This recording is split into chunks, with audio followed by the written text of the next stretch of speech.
de traditie van het karbietsjitten rond te krijgen in Frieske Pjeln hebben we 2 maanden aan het Nievel in West. Ze gaan karbit revolverkanon maken. Dit is een karbietkanonnetje. Kanonnetje? Ja, die gingen we maar eens even betacht van vorig jaar dan weer het dorp hennen. En toen we er eigenlijk niks meer dat waren. Toen ging ik met de buurman betacht. Die meisje even wat een spektakel. Nou, we gaan mooi lege green opverven. Even van die lege sterretjes erop. Hier wel toepasselijk dachten we. Dit is onze kalt van Frieske Pjeln.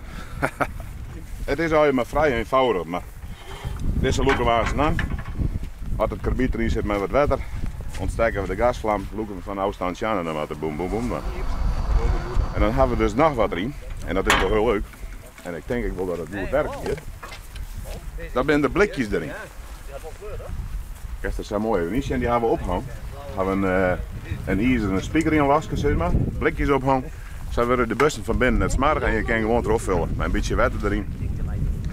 Nou ja, het hele verhaal is nog maar concept.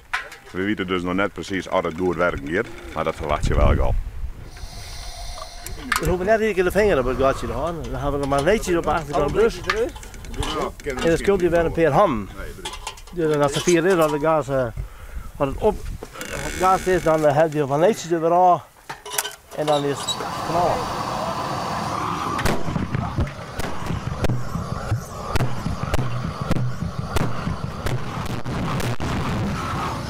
Nou ja, bij deze dan is er wel goedkeur. Hij werkt. Het live verslag van de eerste goede knal, mijn ding. Nou, alle ballen verzamelen. Ja.